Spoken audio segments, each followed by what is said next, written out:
gising! Gising! May outing tayo ngayon! Gising na kayo! Maganda na! Ano naman? Wala. Ano oras na? Yan na! Gising na! Gising! Tara na! Mag-a-base na ako! Dito na. Yan!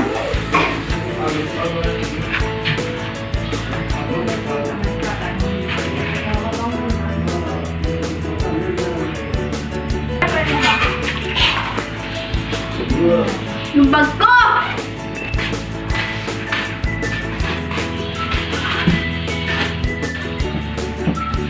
Lagay mo din ko dyan. Wala akong bag. O yung cellphone nyo, baka maiwan nyo. Tara na. Please lang. Ay, ito lang. Ano yan?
Go.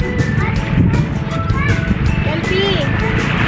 Sabi, sa sampot. Naiwan ko ata. Tignan mo dyan, baka naiwan na. Naiwan nga. Naiwan nga.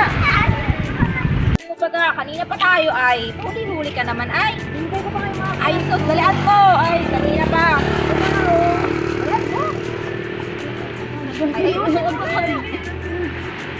Ayusin mo. Kaya nagamit ka na.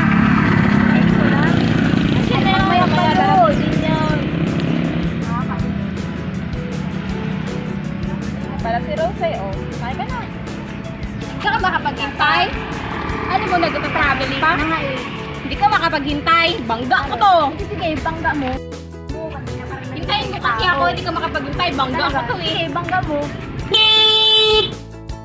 Tara nga, madasig, maglakad. Madala mo naman, no? Kasi na, isa sa mga factor kung bakit yung mga tao hindi nakakapokus sa kapaligiran. Hindi sila nakatingin sa daan eh. Nagmamadali ka, nakapokus ka eh, meron kang iniisip eh, parang ganun eh. O parang kapag lagi yung ganun yung nasa isip natin, may karoon yun ng maling masamang epekto sa araw-araw natin pang buhay. Kaya dapat na kontrolin natin yung ating sarili. Ang taong nagmamadali, kadalasan nagkakamali. Ikaw, huwag ka masyadong magmadali kung saan ka may pupuntahan para wala kang iwanang gamit. Sa susunod, iisipin ko na at mag-settle na ako ng kung ano dadalhin, kung ano gagawin para less na yung oras, para tuloy-tuloy na at para hindi maantala yung oras. Pupuntahan natin kung ano yung gagawin. Pag-iisipan natin ng mabuti kung ano ba talaga dapat gawin ng gagawin. Mo, inisipin makatapulong.